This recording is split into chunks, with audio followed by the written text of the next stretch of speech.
No Jumper, coolest podcast in the world. And I'm back with Amber Rose for the second time. Yes. Very excited about that. And you know I had to bring my own wifey this time around. Last time I was super pregnant. So it was more than 3 years ago, which is insane to think about. Crazy. And I wanted you guys to meet because at the time you were pregnant and I wanted you to absorb some of her motherly energy. And she had an almost 1 year old at the time. So yeah. it was like mom's I collide. just turned 4. So Yeah. yep. It's going to take everything in me to stop this from turning into a parenting podcast because... But you like talking parenting stuff. Oh, I do, too. yeah. But I'm going to stop myself too because like all the 14-year-old boys at home are going to turn it off if we're just talking about like, oh, those toddlers. That's all our texts are about is like kid stuff, like like all baby stuff. Yeah, but once you get to that part of life, a lot of the other stuff that other people do conversations about just seem kind of silly in comparison, right? Yeah, totally. I mean, like, especially like every interview you've ever done is like, so you dated this guy 10 years ago. Let's talk about it. Oh my God. It's like, leave me alone, please. He's not going to leave you alone. No. Do the same thing. But if I get there in the conversation, it will be like an artful bob and weave. Leave and me then, alone. Wow, somehow we land there. But no, I wouldn't do that to you. I'm just like going for the full Jason Lee treatment. No, please don't do me like that. No, I do that to a lot of other people. I know. And no shots at Jason Lee. I love Jason. I actually have an interview with him coming up. Oh, really? But yeah. But I appreciate you. You guys are always nice to me. So Yeah, no, I like your energy, and I know that she looks at you as an aspirational figure in the sense of like, Same. oh, you can be a hot mom. I love me some Amber. Yeah. yeah. Amber. She's very inspiring. So you're a fan of Lena the Plug as well. Yes, I am. Wow, that's amazing to Yeah. hear. Oh, I'm blushing. That's amazing. So what's life like these days as opposed to 3 years ago? Where are you at? Well, I was just telling her that, so my son Sebastian is 10 now, and he likes girls now. Whoa. And I'm like, 10 that's young. Yeah. And you were saying that you had crushes in I had kindergarten. crushes, but I had zero experiences with No, boys. of course. Yeah. No, At that's what age? so young. Huh? What age are we talking about? Well, he's 10 and he has crushes. I had crushes in like kindergarten, but you know. We're talking about crushes on like other girls at school or Yeah, like he has a crush on this girl at school, and he wants me to reach out to her mom to see if I can take them both to the movies. Like a play date, but they're older now. Yeah, like a date for real. That's really cool that he's even got that on his mind. But like, does he have this level of rapport with her that she wants to go to the movies with him? She does. He showed me the text messages, and it's a thing. And she helps him text back. Like that's like a girl sitting in the room together like, oh my God, what should I say? And she gets to do that with her son. That's so creepy. No, it's so cool. He's like, Mom, what should I text back? I don't know what to say. Wait, really? Yeah, So, and I just sit next to him and I help him. and if you had to tell him like, no, that's too forward. Like that's too much. No, he's a very like good, traditional, like nice boy. Really? Yeah, he's not into nothing like that. He knows like what's gonna be too much or hurt her feelings, or He's a gentleman. he's a gentleman for sure. Right. Yeah. Because she's 10 years old too. She don't know what the hell she's doing. So it's like Well, with a almost mother like me, I mean, he knows like about consent. He knows about all that stuff. Really? So you've Yeah. been kind of like coaching him to be good at talking to girls his whole life? Just yeah, kind of. Like how to treat a girl. No, like yeah.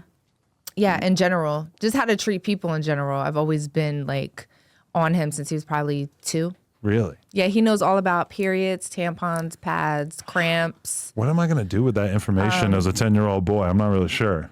Well, I mean, he's going to go to school with girls that are going to get their periods. And sometimes, being that young, you have, your period can go through your pants. And I'm like, never be the boy that makes fun of that girl. Like, That's it's a really natural. good lesson to teach a boy. Yeah. Yeah, it's natural and things happen and, Wow, that's really nice. Yeah, we were pretty vicious to girls who got their period in school when I was in That's school. what I mean. Yeah. I know. I've seen that. I've seen that in school. So I just wanted to raise my kids to not be that way. I have 2 boys. So. Yeah. I'm pretty sure there's a girl who like her period bled through her pants in like 6th grade, and I'm pretty sure we made fun of her for it for like 3 years after You that. ruined her. That's so fucked up. I'm not saying that I think this was the right thing to do. I'm just saying that's where I was at. So I'm glad that you're teaching your kid that because I think, If your mom had taught you about periods, then you probably maybe. Oh, for sure. My mom told me not to do that kind of thing, and I just did it anyway because I just wasn't listening to what she was telling me. No, you like know? Sebastian was like 3 years old in the supermarket with me. Like, Mom, do you need tampons? Do you have your period? And like that's the type of mom I am. Okay, I'm sorry to interrupt the story, but Parker, when we took her to Spain, she was delirious and we're on a tour of Barcelona and she just starts screaming, I need a tampon over and over and over again. And I'm like trying to hide in my shame. Like, why does a 2-year-old need a That's tampon? so funny. Or just like seeing her grab like random objects that kind of look like tampons and being like, this is my tampon, and like sort of doing. She followed me to the bathroom way too many times. Like, she No, just all seen it little all. girl. I used to do that with my mom too. Right. It's, you know what, when you're a parent, like, so before I had kids and I would see like kids have tantrums, I would be like, oh my God, what's wrong with that mother? Like I was that person. And then when I became a mom and my kids have full on tantrums, you know, other parents, they're like, they look at that and then they're like, that's natural. Oh, for sure. Yeah, 100%. like it just happens. Like now I judge people very harshly for their parenting, but at the same time, my brain is like very accommodating too, because I know how insanely hard it can be and how they can just really push you to the absolute edge. Like, okay, tell me if you can relate to this. We signed our kid up for soccer. And the whole deal with soccer is you have to be at the soccer field at 8:30 in the morning every Sunday for 10 weeks in a row, right? It's the season, yeah. And I think we are on week 6 or 7. We missed one. Good for you guys. 6 or 7. She has yet to kick the ball. She's yet to touch the ball in any capacity. She has yet to engage with the ball or any of the activities that they do at all so far. Holding her Well, legs. she's 3. Yeah. She's almost 3, but there are other kids who are in her same class who are like 2. So they're like dramatically smaller than her, and they are kicking the ball and they are doing stuff. And it's like she's kind of like resorted to like just me doing it, and she doesn't come with because she feels like maybe it'll be a little bit easier for her to perform if it's just me. I have to meditate for like 30 minutes after an experience like that because it's so hard for me. It's like so mentally draining. Have your kids ever done anything like that to you? No. What I do tell my kids is to follow through when they do start something. But if it's not for them, I'll say, okay, just finish what you started. And then next year we won't do that again. We'll try something else. Yeah, she has to finish the season. That's my rule too. I mean, she doesn't understand like what the season means, but yeah, she'll kick the ball at home. She won't kick the ball at soccer. That's crazy. She scores goals at home. Yeah. See, I got boys. So it's a bit different. When Bash started baseball, I went to the coach and I was like, be fucking hard on him. Really? Like, it's okay. Don't like baby him and shit. Because I think it's good. Do you think the other moms and the other I'm a dads very are like militant type of person. because there's like too. the whole gentle parenting thing. So do you feel like the other parents on the baseball team were like the opposite of you? They're like, no, always be nice kind of thing? No, I'm like, look, if he gives you a problem or he gives you an attitude or he's not doing what he needs to do, tell him to run a lap. Okay. That's it. Consequences And don't for your feel like actions. just because me and Wiz are sitting in the bleachers that you can't do that. Oh, Like, that's true. Because do also in it. front of you guys, they might feel like, yeah, they're like, oh, you know, it's okay. Like, go be the pitcher, first base, or yeah. But I feel like I'm kind of like still finding myself as a parent because sometimes, like, for instance, I'm going to brush my kid's teeth and it's like, I've got the toothbrush, I got the toothpaste on it, and I'm about to brush her teeth. And she's like, no, I want to do it. And she's just not fucking with me at all. And Lena is more like, okay, you can brush your own teeth for a little bit, but then mom's going to do it. And I'm more like, no, you can brush your own teeth after, but you're going to stand here right now and I'm going to brush your teeth. Like, you have to give her a little bit. Yeah. Yeah, you have to let her win question some is how much battles. to give. It's okay if she brushes her teeth first and then you brush your teeth. Anyways, this is becoming a parenting conversation. No, I'm totally okay with this. This is great. Okay. But I don't know. Like somehow I feel like I should just hold her to the standard that I already set, which is if I said that I'm going to brush your teeth first, then I'm brushing your teeth first. And yeah, you have this bright idea, this new plan that's going to put off me brushing your teeth for a little bit. But I want to be like a hardcore parent. And it's like, But is that the battle you want to win, that you brush your teeth first? but Because I don't think it's that important. Isn't this battle reflective of like every other battle you're ever going to have? let me be the mediator. Yeah. Yes, thank you. As the parent of the 10-year-old, tell us who's right. It doesn't matter. She's 3. Okay, yeah, fair. So if she just wants to go like this, listen, I let Slash now and Bash when he was young take pee-pee baths. All pee-pee bath? pee-pee? No. Just pure pee-pee?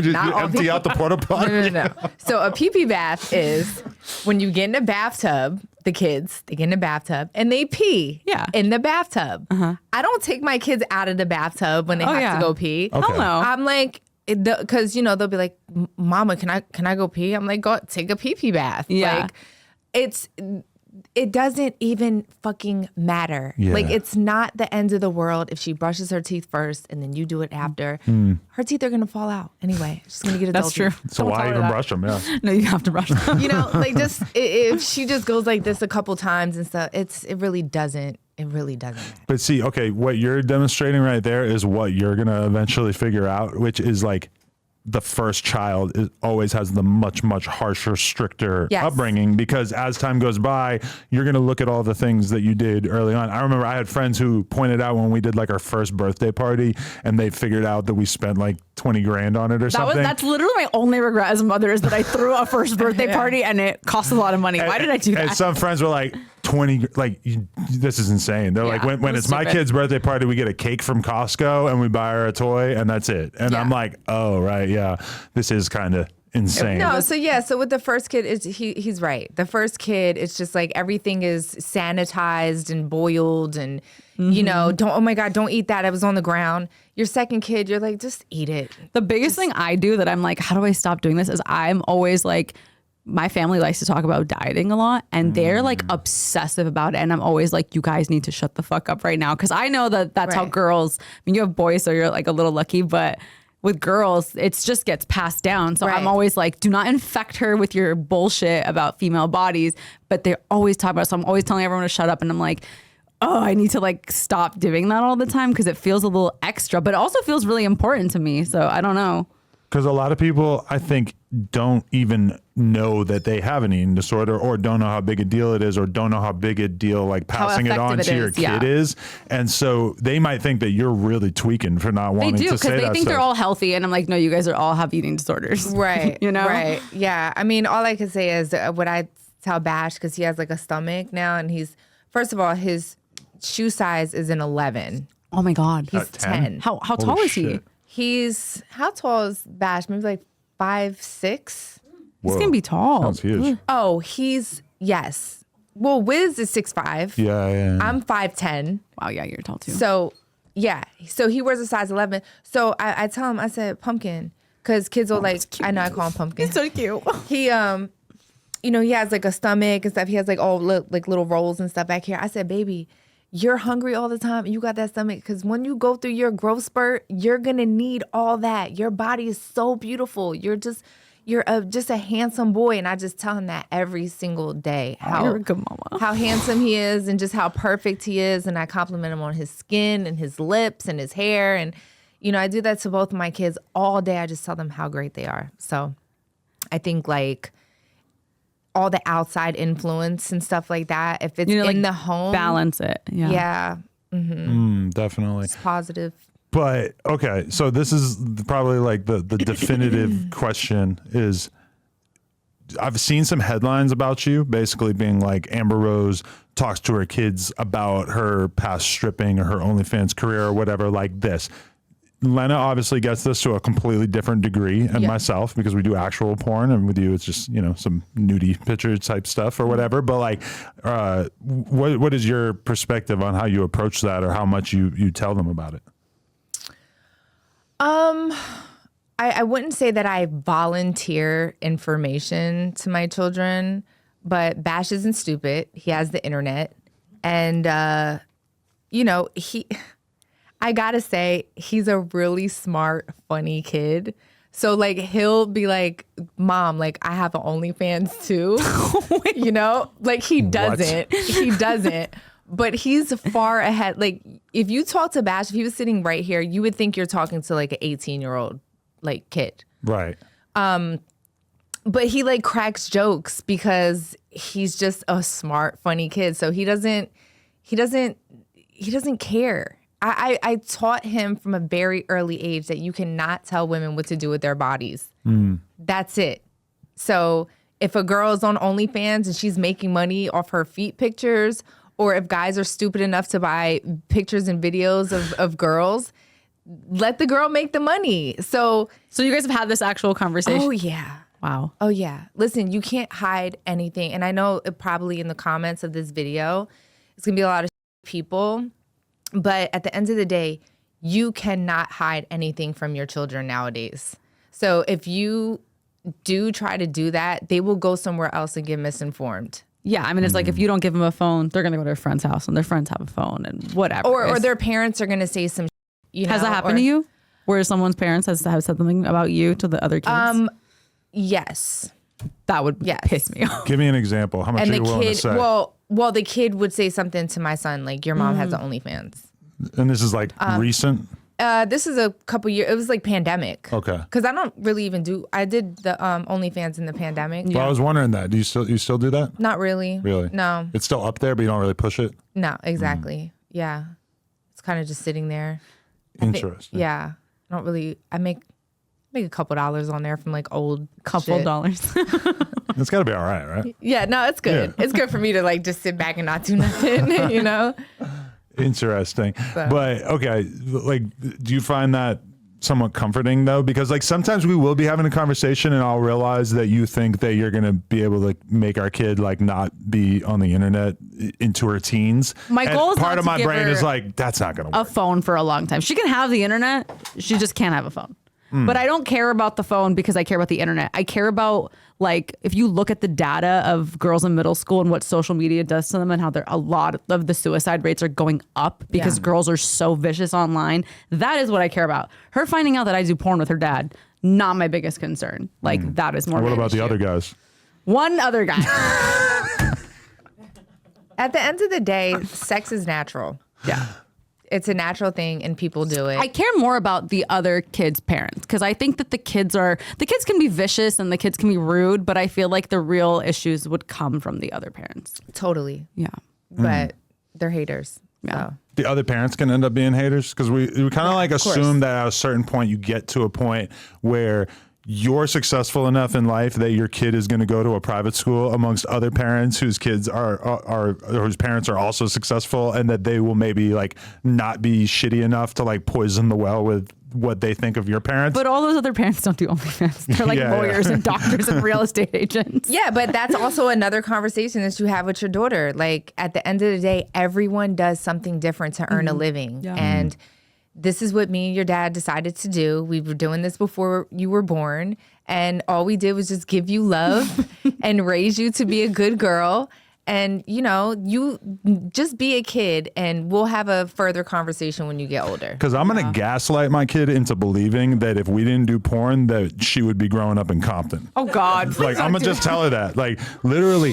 Why were you doing it like 10 years before? No, I'm But going to... that's somewhat true, though. I'm going to play her an NWA album. I'm going to play her Boys in the Hood. And I'm going my to say, God. this was my life before I met your mom. You're so dramatic. And now my life is different because... Your parents are somewhere pissed off because they yeah, No. you just spit in my face a little bit, but that was cool. I don't know. I feel like But that's somewhere not in between. really a lie, though. Well, yeah. Like, You know what I mean? Unless you guys like, I don't know, have a college degree or like a law degree and you I have a decide not degree. to Yeah, use degree, it. yeah. I have a degree. I still know? did porn because it paid better. And I had a Yeah. pretty successful YouTube channel, but I still started doing porn. Yeah. Yeah. Yeah, whatever. What made you want to go with the switch up for the hair? Because this is kind of like a totally different flavor than we've seen in recent memory. Okay. So I did it yesterday and I just wanted to try something new. So this is not going to be an everyday situation. So it washes out. This washes out. Yeah. It's very fun. It reminds me of Pink in the early 2000s. Right. Like right. this color. Yeah. Yeah. But it is your hair. Yeah. It is my hair. Yeah. Okay, so I grew it out. How long is it like that? Not even that long. Probably like 1.5 inches. Does this hairstyle take a long time to do? Because Not really. No, my friend Shelby does it for me in like, I don't know, half hour, 45 minutes. Right. Because I mean, your hair is such a topic of conversation because when I've seen you rocking wigs in recent memory, it like really opens the floodgates to people having conversations about like, did she fuck up by not having a full head of hair for all these years? Like, what is this right? Is this wrong? It's kind of rare for a hairstyle to have that level of controversy at this point. Yeah. I mean, I got advice from a really good friend of mine, and he was like, you gave the world that look for a long time, and you gave it to every girl to, do and have fun with, and all my fans all over the world rock their hair and like the buzz cut and the shades and everything. And he was like, because I was telling him that I kind of just feel stagnant in that look because you're not allowed to change it kind of thing. Yeah, like this is Amber Rose, and this is what Amber Rose is supposed to look like. And he was like, you gave that to the world, and now it's time to like kind of just do you. So I've been experimenting. I just had like long braids. I just took them out, and different kind of wigs and growing my hair out and shit. So it just feels good to do something different because I'm still a girl. Like I'm still a woman. I still want to try new things. Yeah, have that variety like available to you. But okay, your hair has been like this for so many years. When you put in those heavy braids, does it feel so weird? Yeah. Very, very girl question, but like. Yeah, no, very, very heavy. I had them in for like 2 weeks and that was it. I feel like I'd have a headache instantly. Yeah, I had to take Advil and shit. It was really? a lot. You just couldn't do it? I did it for 2 weeks. That's a long time. Yeah. So I wanted to keep them in for a month, but Even this feels like a lot of hair to me. Because when I had a shaved head, it was just like, you just feel so aerobic and athletic. Like I could just do anything right It's not now. putting any weight on you. I know, but it's still like, it's still something there that could get messed up, that could look stupid. And it's like, just having a get shaved it. head just feels so clean. Do it. I know he's so fucking right. I feel the same way. Like a fresh cut with the blonde is just, you just get up and just go. It feels so good. Oh, I would love that freedom. She tells me that I look too aggressive when I have my head shaved, and I look like a skinhead, and you know. Yeah, I could see that, but Yeah. I mean, it's also the tattoos, I'm the saying. mean look you make. I'm trying to smile more. No? She makes me smile in All photos his now. employees. No, he never smiles. Nah, but I don't know. There's just something about having the shaved head. I'm glad that you can appreciate it too, because Yes. it's just such a good feeling. I don't It know. When is. I cut my hair short, Adam like pretended he liked it for like a couple of days, and then when I was like thinking about doing it again, he was like, "No, don't do it again." Listen, I like the long hair on you. It's always been one of my favorite attributes. But okay, could you imagine yourself having hair as long as her, or does it just feel burdensome? yeah, it feels like a lot for Really? me. Yeah. I like to be able to, I don't know. I haven't had long hair in like 20 something years. That's insane. Yeah. I mean, it's going to take you like 2 years to grow it that long, right? I think it grows pretty fast, right? Does your hair grow fast? Yeah. Yeah. It does. But I keep frying it because I keep bleaching it. That's what I was thinking too. You think it's going to be all fucked up if you tried to grow it out?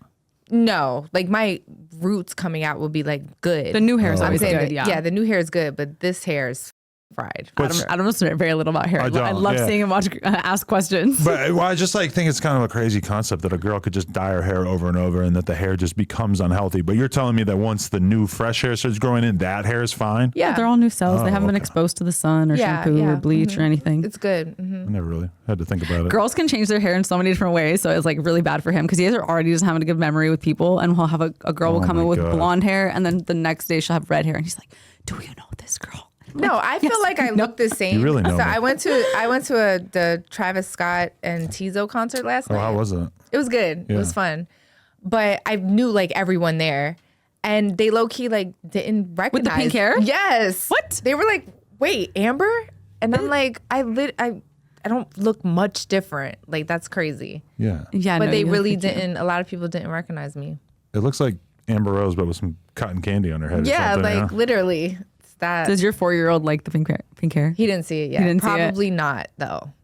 No. No, you don't He think- likes his mama bald headed, just like Oh, really? Bash. Yeah. Really? So they're Yes. just used to that. So anything else is just kind of Yeah, it's offensive. like that's not That's not my mom. That's I why don't that's like so that. funny. Yeah, because they both used to rub my head to go to sleep at night.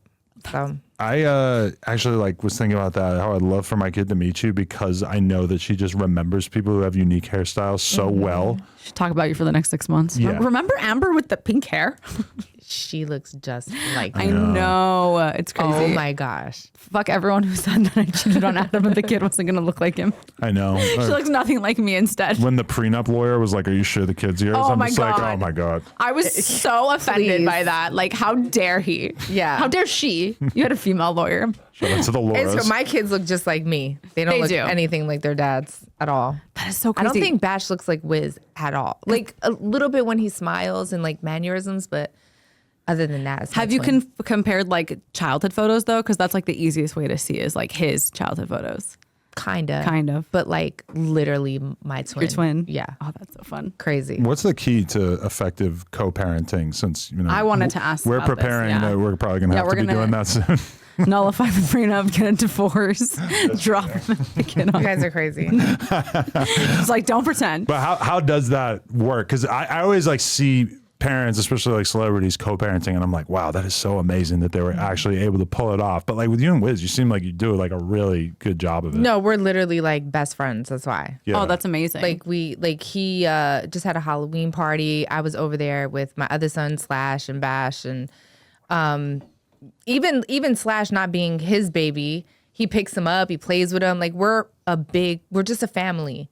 And that's just how we look at it. So once you just make it about the kids and not who he's fucking or who she's fucking or what they're doing, life is easy. Was it really rocky in the beginning of your co-parenting relationship and you guys like had to learn how to navigate it, or was it always good? I think it was hard. I think it's only hard when you still have feelings. Once you let the feelings go and you understand that you have to make it about the child or you're just going to argue all day about dumb shit that's irrelevant. Yeah. It's gonna be terrible for the kid.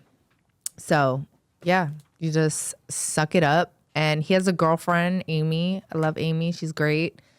And we're just a big family. And you guys go to baseball games together and stuff. That's Everything. awesome. Yeah, we do everything. Yep. Wow. Holidays, everything. It's like so mature. Exactly. It's so mature, but it's got to be that transition out of being in love and then going through this traumatic breakup and then still having a co-parent. Like that's got to be the rocky thing to survive. How do you not just start fucking each other again and like fall back into the relationship? It just feels like it would be so trepidatious to make it through that valley. Yeah. I don't know. I couldn't imagine. I feel like it would be so hard. Yeah, I'm the type of person like when I'm like done, I'm just like I'm done. So. Do they have to do you really dirty, or is it like you just check out when it's like you guys say it's over? I can't necessarily apply that to Wiz per se, but like every other relationship that I had, like when I'm done, I'm just like completely checked out. Like I'm like almost like a psychopath. Like I have no feelings at all. That's crazy because I mean, even people who are like, okay, I admit the relationship should have ended. It probably wasn't good for us. But then there's like that period of mourning everything that you had and we're going to have together, and you just don't go through that period. Or like I'm the type of person like when I get my feelings hurt, I'm an asshole. Okay. So I'm not nice when I get my feelings hurt. I'm not gonna say you hurt my feelings. Okay. Like I'm not that girl. Like I'm a real South Philly hood bitch at heart.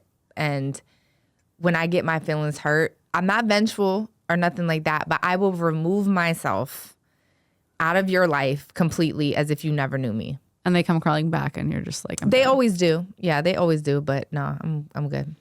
I feel like when you're going through a breakup is where in your head you have to be like, okay, it's time to like at least pretend to be a fucking psychopath in the meantime, because you have to like really like not care. You have to like force yourself to not care to make it through this part of the breakup or whatever.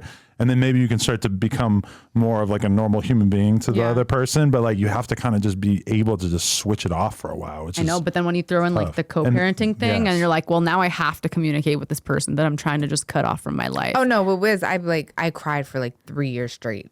Oh, so you did have a heart. Shit. Yeah, no, for Wiz for sure. That was the love of my life. So, but yeah, that's why I said it. I can't apply that to Wiz, but yeah, I cried for. I used to just sit in the shower and be like, "Fuck," and then you have to see him because you guys have a kid together. Yeah. Wow, that probably made it just take so much longer to get over it. Yeah, it was pretty terrible. Wow. But okay, so it's really big of you to be able to admit that, though. I feel like I would not be able to admit that. Like I'd feel like, no, he can't know. You know. Well, I mean, if we broke up, there would be a lot of hiding of emotions for a long time before we started to be able to actually be real about it. Don't you think? Yeah. No, Wiz feels the same way. We've had this conversation. He's said it in interviews and stuff like that. We were each other's soulmates, and I think that's why we're able to still be close and co-parent and not like be realistic about where we are. Yeah. Okay. You know what I mean? But if you're really soulmates, how do you not just try to resurrect it at some point, you know? Well, because then you get other people involved and, now he has a girlfriend. He's been with her for like 4 or 5 years. Oh, wow. And she's a sweetheart. She's amazing. Okay. How does that work for you as the mom of the kid that you guys have together? And then there's another woman being introduced. Like, how do you introduce that other woman into your kid's life? Talk about it. Was it hard for you? Was it weird? Because that's another component, like, of the co-parenting part. Like the other party, you know? No, because I grew up with step parents. Okay. So I know, like, even the love I have for my step parents, they weren't my parents. And so, like, you got to, like, let go of your ego and be like, not think that, like, this other person is going to, like, take away the love that But were your you child like has grilling for her? you. Because I feel like I'd be like grilling someone. No, I'm not checking them. No, background check. I'm girl power, so I don't do shit like that. Like I'm not that girl. Yeah, she's girl power too, but she's still going to assume that any girl that I'm dating is popping ecstasy pills and shit You like have that, a bad right? track record, okay? You're always like, I don't know about you. I feel like I'm a good girl, but your old girlfriends, I don't know. Yeah, no, for sure. Yeah, I got a lot of crazy ass broads on my list. And I don't blame you for assuming that the funny. next one up would probably be crazy as fuck too. Yeah. No, but okay. So I do a podcast with someone who I know you've had issues with, Wack100. And he had some things to say about you. It was hard to parse exactly what his argument was against you, but He has no argument. he said that you and Wiz hooked up 9 months ago or like recently. No, he said it was Kanye, didn't he? I thought, oh no, yeah, you're right. He said you hooked up with Kanye after his divorce. Any truth to that? No truth to that at all. I have not seen Kanye in years. Wack100 is a gossip queen. He just wants to gossip for no reason. He doesn't care about his own life. Why would he care about anyone else's? That there's no truth to that at all. I don't go backwards. Like I'm not She that just girl. explained to us. Right. Once it's over, it's over. Yeah, I'm not that girl. He pulled that story out of his ass and put it on like shitty blogs that I guess he has relationships with. Really? All because of a argument on Clubhouse about a guy that I knew. Mind you, this guy's like 21 years old. That wanted to boom his room. You know what that is? Make his room popular, I guess? No, he wanted to like shut his room down. Oh. So if you become like a moderator, Okay. you can basically end someone's room. But the guy didn't like him. Oh. So he was trying to talk to one of the people that Wack knows and get his room boomed. But the girl snitched on the 21-year-old to Wack. And then I was like, Wack, he's 21. Like, you want to beat him up because he wants to, end your room. Like, this is childish. Come on. Like, Boom your room. I didn't. This is It's such a funny I've been phrase. thinking about this for a while. it was just so childish and just... And so he got so mad at you that he threw out this And he accusation. was like, you gonna pick up for this motherfucker over me? And like start screaming. And I'm like, what, bro, you're like 52 years old. Like we're grown, relax. Are you screaming at me Right. over Clubhouse because a 21-year-old boy wanted to end your room because you bully people on Clubhouse? Now you're screaming at me. Then he said, he knows where I live. He's referring to my old home where I used to have pool parties all the time. Don't live there anymore because somebody robbed my house, whatever. So I moved. He was like, I know where you live, bitch. I know where you and your kids lie their heads. Like literally threatening a woman over, again, a 21-year-old trying to end his room on Clubhouse. Some people take Clubhouse very serious. It's like, bro. Wack perhaps being the most serious about it. Yeah. And then you get so mad at me that I have children, that you're lying, right? You know that I have no communication or relationship with Kanye.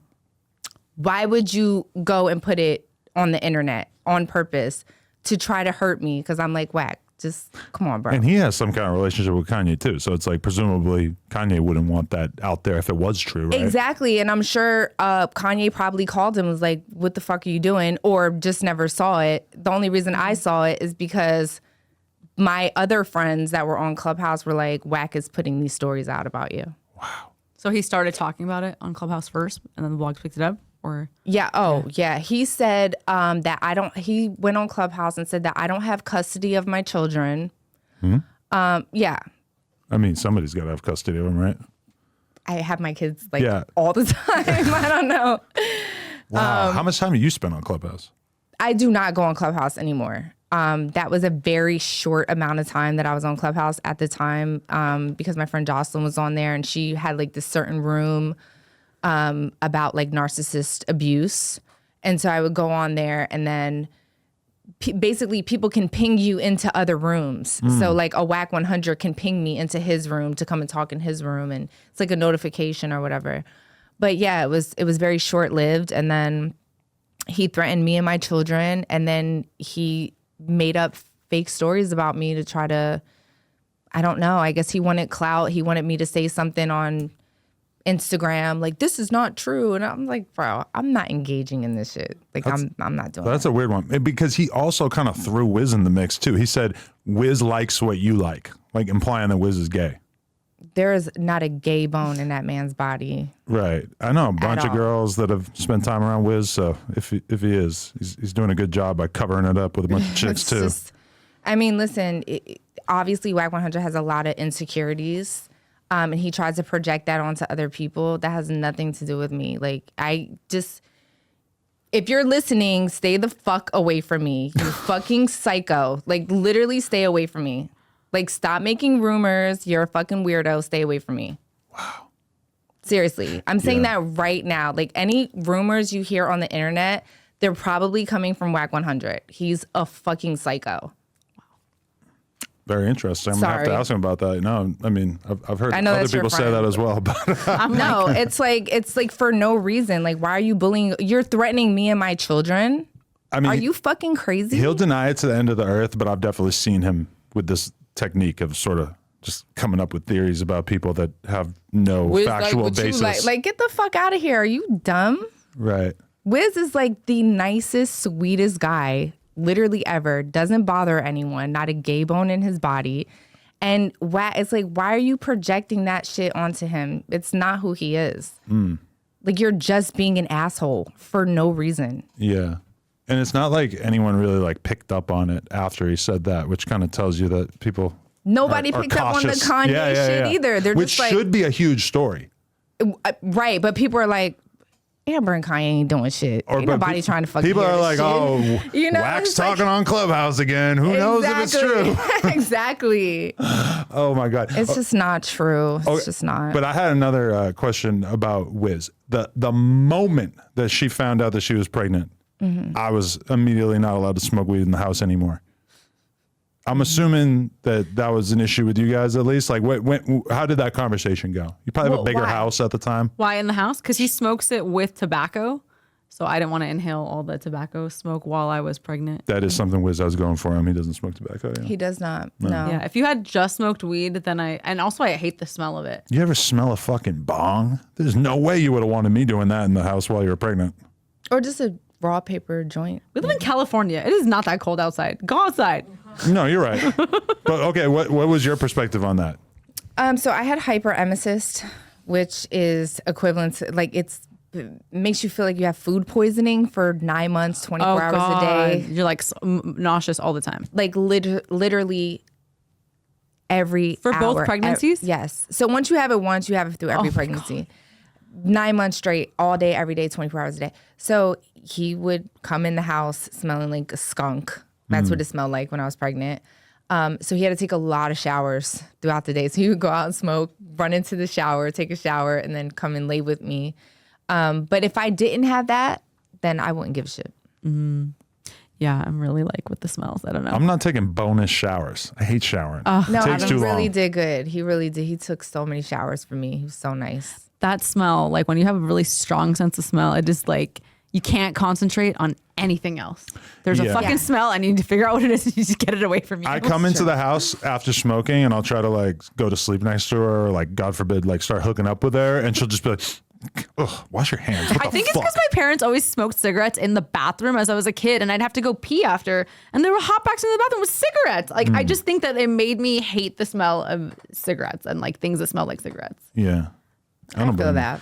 you. When you were gone, she left me for 3 weeks about a year ago. And I was to Europe on a trip. Okay. right. And I was smoking in the house while you're gone. And then one night I tried to go to sleep in the room with the spliff in the ashtray and I could not do it. Like my brain has become super sensitive while trying to go to sleep on if I can smell tobacco or weed in the air. So Let's call it growth. yeah, I guess that's growth, right?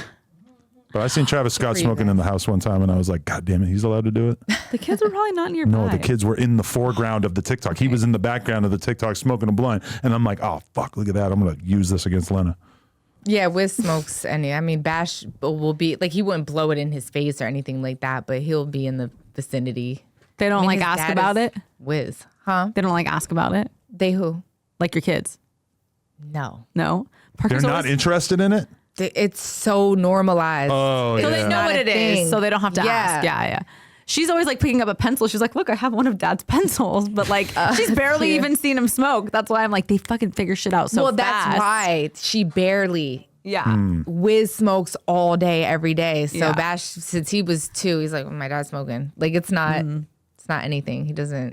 He's desensitized. Doesn't faze him. Yeah. Wow, that's interesting. I just figured that it was like going to be super interesting to them no matter what, because it's like, why do you have this random object in your mouth that's on fire and it smells insane? For example, coffee. We drink so much coffee. Oh, And yeah. she's See, she's obsessed with fascinated the by coffee. She's obsessed because I think that. Do you give her coffee? No, I don't- No. of course not. Like I'll I never give my kids coffee. Wait, at what age? What? Bash is 4. He drinks coffee all the time. Wait a minute. How much? Every morning.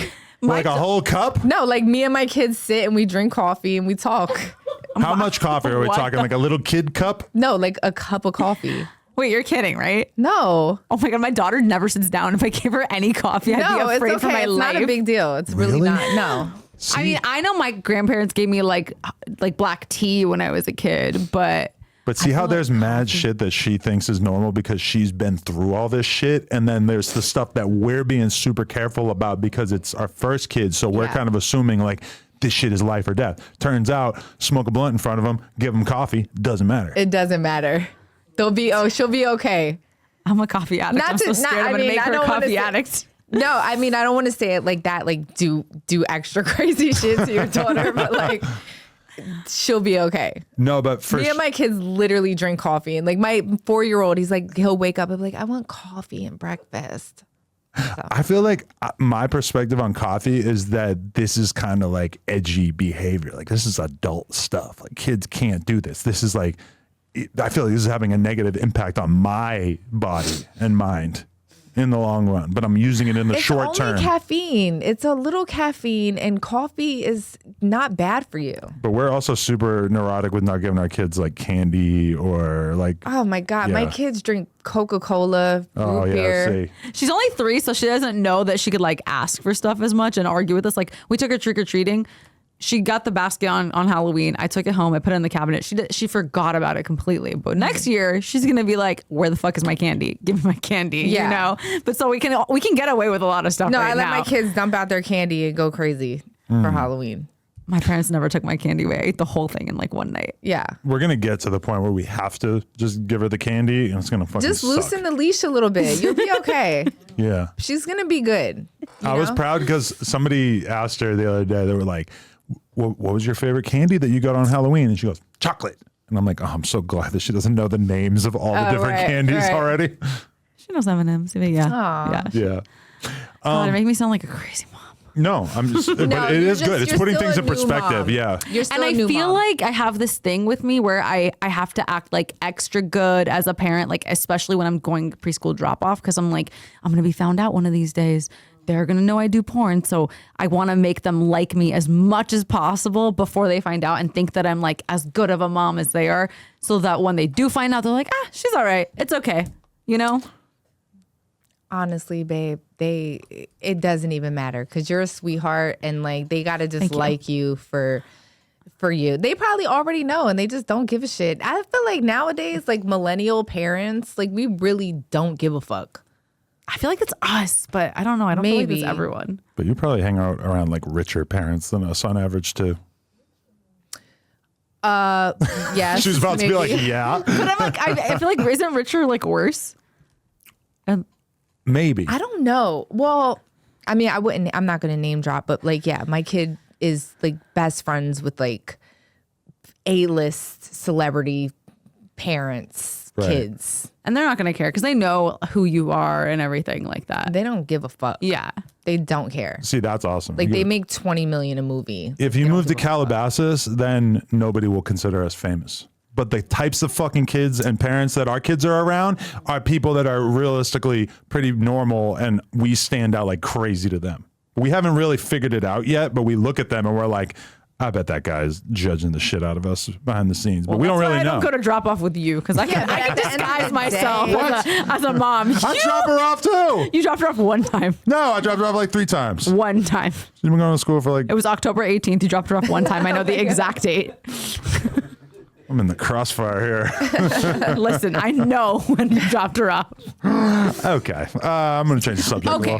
What is your perspective on love right now? Obviously, you've been in a lot of relationships. We all have seen what's happened with your last baby daddy, unfortunately. Hashtag Lena questions. I like this. I personally. Why do you say unfortunately? No, like I just feel like when I haven't had a lot of relationships. He's my first boyfriend. I had a fucking girlfriend before him, and now we're married. And I guess I just have like not a phobia, but a blind spot on heartbreak because I just haven't had a lot of heartbreaks in my life. But knowing myself, if I had a heartbreak, I feel like if we broke up, I would be single for the rest of my life. I don't think I'd be able to pick myself up and trust again. I love that idea, but I also think it's very unrealistic. And I just want to know like how your perspective on love and finding someone or maybe you're dating, I don't know, like is because you've had just like, I don't know, bad situations, I guess. I mean, my situations aren't really they're just as bad as everyone else's. Mm-hmm. I think I'm just in the public eye, so it may look worse, but it's really just like. Well, I didn't mean to say like your situation's worse. I just mean like in a general question, as a girl who's maybe been through some heartbreaks in your life, like how do you get up and trust again? You know, you don't. You don't. No, you just lose faith in men. You don't necessarily lose faith in men. You just keep them where they need to be, if that makes sense. Where do we deserve to be? On the floor. As long as we're hating men. No, I don't hate men. I mean, I have 2 boys, so I can never hate men, you know? But I think that, I mean, I'm talking to, you know, people and going out and living my best life. But to actually love someone again and put all my eggs in one basket and really go full throttle, like I'm going to be with this person. And this is, you know, I don't know if I'm ready for that. I don't know if I'll ever be ready for that. But I'm very honest in the beginning, you know, like this is what I want. I want to feel safe. I want to be in a safe environment with you. I want to have fun and we'll see where it goes from there. But that's all I want right now. Okay. One thing I learned from watching her in other interviews and stuff is that you seem extremely okay and comfortable and satisfied being single. Like more so than I would imagine the average person would be able to get to be. Yeah. I mean, it's very freeing to be able to not have anyone's dusty, dirty, disgusting son stress me out. It feels really good. I don't have that. I have no one's son stress me out. Like I'm literally on my own time, my own schedule. I get up, I can fuck who I want. I can lay what I want. I can go to the movies with who I want. I can do whatever the fuck I want and no one is holding me back from anything. So I enjoy that. But you could be like her and end up in a relationship with someone who brings nothing but positivity to your life, right? I thought you were going to say negativity. No, absolutely not. It's opposite day. You could. There's probably a lot of guys out there that would love to be your lover / humble servant like myself and Lena. No, you guys are so cute. But yeah, I'm just really happy. And I think that society like looks at women that are not in relationships as maybe like damaged or bitter. That's not how I feel. Do you feel like they look at I feel happy at you being single as like your fault in some way?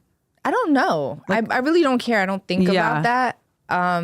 Because it's never my fault. No, I know. I'm saying like I feel like in this like manosphere discourse, they're always talking about older girls who are like single as like it must have been her fault the relationship ended and like she didn't do enough kind of thing instead of putting it on both. You can suck dick, lick toes, suck balls, fuck bitches, who do it. They're gonna cheat if they're gonna cheat. They're gonna treat you like shit if they're gonna treat you like shit. None of that. You can cook for them all day. You can love their mama. You can do all that shit. They are going to be who the fuck they're going to be. You know, so none of that matters. There's nothing more that you can do for someone. Yeah. If they're going to treat you like shit, you can opt out and that's okay. And that's what I've done in most cases because I'm not delusional. Like I see things for what they are and I say, you know what? This is not good for me. I'm going to go over here with it. But there's plenty of guys that won't cheat, right? There's plenty of guys who are going to appreciate you for what you are, right? But it feels like you're kind of like so jaded at this point that it would be very hard for you to open yourself up to accept that a guy really cares about you like that. I'm not saying right? that's all guys. I'm just saying that regardless of what we do as women, men are going to do what they want to do, whether that's treat you good or treat you really bad. That has nothing to do with you. You know what I mean? So you can give all of yourself, you can give 150%. Yeah. But they're going to dictate how they treat us. So, yeah, I'm sure there's a bunch of amazing guys out there. You know what I mean? Wiz is one of them. But, yeah, I mean, I'm talking to a guy now. He's really, really nice. He's a sweetheart. Don't know where it's going to go, but we'll see. Seeing all the issues you've had in your relationship with men, are you like, I'm going to make sure I do my kids extra right because... Yeah, I mean, all I could do is try my best. Yeah. You know? Yeah, I could just try my best to like teach them the right things to do. And I wouldn't say that I actually had bad luck because I don't want to beat myself up for being like an empathetic, loving person and trusting because someone. I don't want to ever lose that, you know, That's because true. I genuinely know how to love. I just picked people that just couldn't love me back. And that's just what it is. That's heavy. Have you ever cheated? Never. Really? In none of your relationships, even when you were much younger? Not one. I've never, ever been a cheater. Never. And all my boyfriends know that. Like, they all know. All my exes know. Like, maybe that's what makes them want to cheat on you, is that they know that there's no likelihood of you doing it back. Maybe. Is that how it works? No, is that how it works? Is it a game of going back and forth? That's why I'm not cheating on you, is because I'm scared you'll do it to me. But you have. Yeah, back in the day. You always say that like it never happened. But I'm saying like our relationship now versus our relationship 8 years ago is like, yeah, there's a pretty massive This difference. is our 7th year of our relationship. But anyways. No, Sure. I think that people cheat because they want to cheat. Yeah. I don't think there's a reasoning behind it, right? Because people will always say, well, like, this guy has access to so many women. I have unlimited access to dick. Yeah, it's true. Like, wherever I want it. I can go like this through my phone and I can fuck three different guys a day if I want to, right? So don't think because I'm a woman that I can't. I just choose not to. So you can choose to not be a cheating, lying asshole, right? Or you could choose to do that. So, you know, it just depends on the person. Yeah. As I get older, though, I've realized that the version of me that was cheating on you early on was a full-blown sex addict. And I didn't really get it at the time. But when I look back at that time period in my life and how I behaved and like what I was focused on, it was like I was straight up using pussy like the way that I was using Xanax and Coke and shit to like cover up something that was like a hole in my fucking heart. Because I wasn't allowing myself to have like real relationships with women or anyone really. And when I look back at it now, I feel like my life would be completely different if I was single now, because it's like I've been able to have enough room to like observe where I was at that point in my life. And I was totally using random sex with girls as like therapy. Yeah, I feel like you were like looking for validation. 100%. Yeah. And I feel like, I don't know, that's the thing for everyone, but I feel like girls don't always need sex Because, okay, the fact that you could go through your phone and find 50 dudes who would want to fuck you right now, that's the thing that makes you fundamentally different than where I was at. Like in the beginning of our relationship, is that it's like, it was always that challenge right there. It was like, there's still scarcity, but it's like, you have to work for it a bit. And I feel like once you don't have to work for it at all, then it seeks to have any kind of meaning. Absolutely. You know? Yeah. And maybe that's what it is too. Like, it's such a commodity. It's like not, even for women, like I feel like we're just like, We know you want to fuck us. It's okay. yeah, it's like, oh my God, there's no challenge. There's no nothing like, let's have like an intellectual conversation. Are you smart? Can you teach me something? Like, what are you into? Yeah. Like, Because, okay, dick is just like in a boring. different universe, if I was a dude trying to rizz you up, it's like I would have to be primarily focused on everything besides just making it obvious I want to have sex with you, because I know how obvious and easy that is to you and how many people talk about you like that. And I would say the same thing for porn stars in general too, is they're so used to being treated as the object of men's desire that if you want to get through to them, you have to connect to them on an intellectual level or emotional level, just like be able to like give them conversation or whatever. They're more likely to just treat them like a human. And that just goes for women in general. Like women want you to connect with them on something besides sex, even if deep down inside they really are looking for someone to have sex with, and you are on the same page. Yeah. You're never going to get pussy by just telling a girl how bad you want to fuck her. Yeah, for sure. It's very unlikely to work. Okay, I saw this clip, and I'm not bringing this up because it involves the ex-wife of your ex, but it was the clip from Keeping Up with the Kardashians where Kim's daughter says, my mom, like they say, how do you feel about what your mom does for a living? And she says, what do you do for, like, you do nothing for a living. Like that. I feel like that went viral very specifically because there's a lot of people that wonder what that conversation is going to be like for, you know, celebrity moms who what they do is a little bit blurry. Like, I don't know. What did you think when you saw that clip? I don't think that her daughter meant it like that. I think her daughter meant like there's not an actual one word that I can describe what like my mom does for a living. So I don't think she was saying my mom doesn't do shit. I think that she couldn't put a word to what her mom does because she does a lot of things. And that's so reality TV that they got that little snippet of her saying that. And they were like, oh, this is perfect because this is what every housewife in America wonders is like, well, she doesn't go to Walmart 50 hours a week, so she don't really have a job. Yeah, you know? they're just, it just made them, go ahead. I was going to say, I used to be a nanny for a stay-at-home mom, and I didn't fucking understand it. I was like, this spoiled ass bitch. Like, why am I here to like take care of the kids when she's here? And now I totally fucking get it. Right. There's 80,000 jobs at the house. It's not just the kids. Even just to get in the shower. Oh my God. Yeah. That's my why our boys kids know about tampons. They follow us to the bathroom exactly. times. My boys will just be in the bathroom like on their iPads and shit. And I'm like, can I have some privacy? Like, can I take a shower, please? Yeah, they still follow you to the bathroom? Oh, yeah. Oh my God, that's so sweet. But also, yeah, like, they'll leave the door open. I'm like, please, can I get like a half an hour? I heard someone the other day talking about how growing up, they had never seen their parents go to the bathroom. And I'm like, how the fuck do you pull that off? That's like, crazy. I can't imagine like if you want to be able to be watching your kids and taking care of them at a certain point, you're going to have to pee without fucking barricading yourself in the bathroom, right? Yeah, for sure. And it just seems like kind of a weird thing to prohibit. That's interesting. Yeah, I don't know. But, okay, yeah, because, well, how do you feel about just being a stay-at-home mom as a concept? Like, what would your advice be to a young girl who's kind of looking at her life and that's like her aspiration if she just wants to stay home and take care of the kids? Because I think a lot of women kind of run into that contradiction or like trying to figure out what they think of that, because it's like on one hand our culture kind of pushes the idea of being an entrepreneur and, you know, starting your own thing and or at least having a very serious career and everything, but then on the other hand it's kind of, you know, there's a lot of women who just sort of want to get knocked up and just be some guy's queen regardless, right? Yeah, I think to each his own. I think just being a woman, like there's some women that just want to be stay-at-home moms and their husbands can afford them to be stay-at-home moms. If that's ultimately your goal, then you should do that. I don't think there's a right or wrong way to go about it. I don't think that we have to push women to be entrepreneurs at all.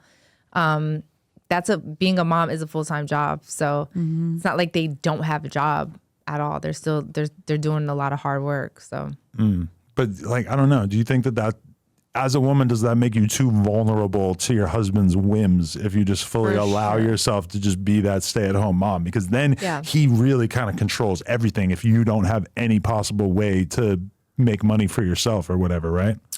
Yeah, I can see that. I mean, if I had a daughter, I probably would not want her to be a stay-at-home mom for that reason. But again, you can't tell people what to do because different things make them happy. Yeah. I guess I would tell a stay-at-home mom to try to get some type of an allowance or something that so she can have her own money. Well, that's when you kind of understand the value of marriage and everything is because if that is how the relationship plays out, then the woman is going to need a lot of things legally or whatever to like protect her from. Right. Yeah. Yeah. So that she can be able to like leave an abusive relationship even if she doesn't have any money to. You know, that's my fear about the stay-at-home mom thing, where the mom doesn't have like an education or an income source of her own. It's just like, does she stay just because? Right. You know? Right. Yeah, that's a really sad situation for a lot of women, for sure.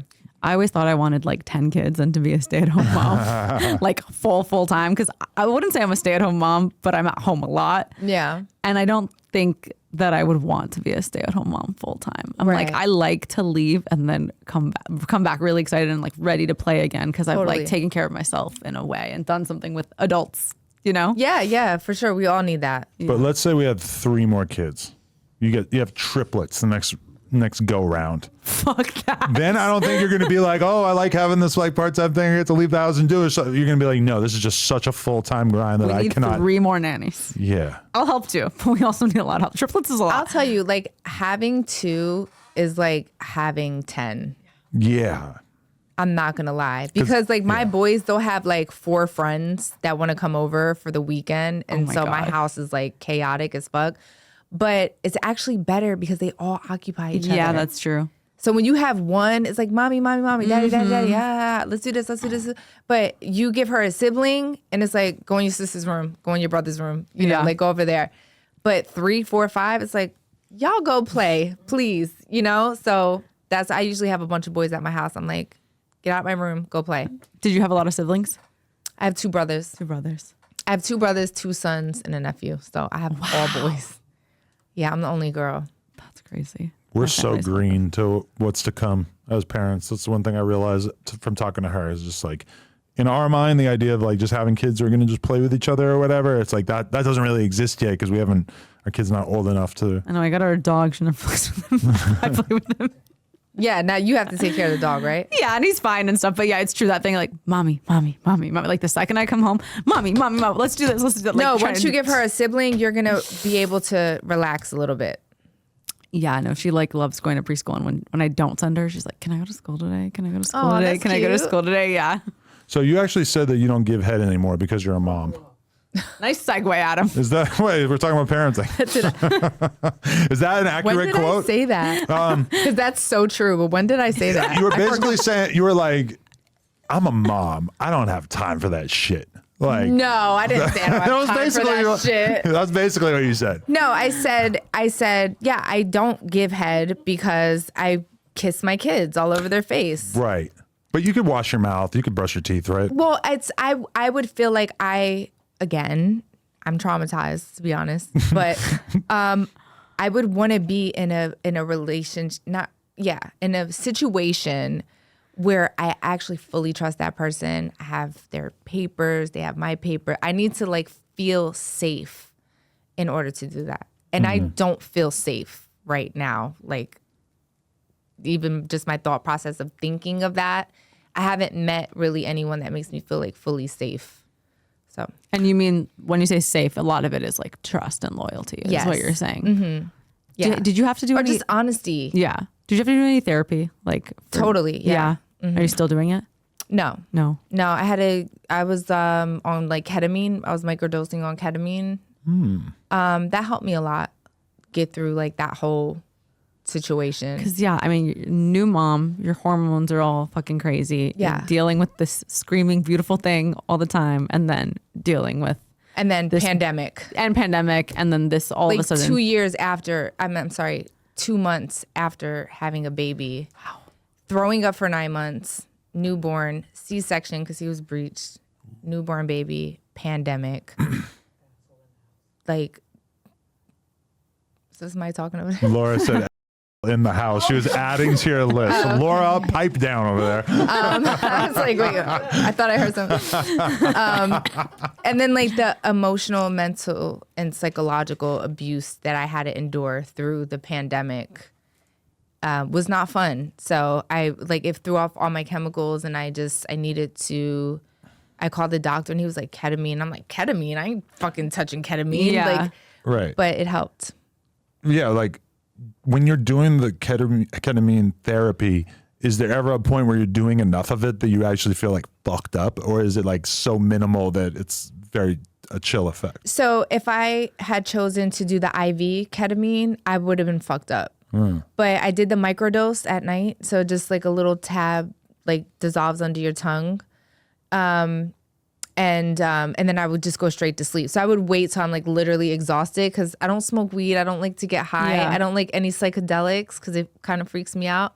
So I would do it and then try to go right to sleep. It didn't matter if you went to bed after, like you didn't have to do any like deep work while you were like on the ketamine. Nope. No? It literally, that with vitamins, like certain vitamins got my chemicals back. It's the same thing with mushrooms. It's literally the same thing. Which she has become a fan of. I like mushrooms. Yeah, that's what I'm asking, because I feel like if I did mushrooms and went to bed, like would they be helpful? Yeah. Yeah. Yeah, Okay. absolutely. You wake up in the morning after the ketamine thing and you feel totally normal?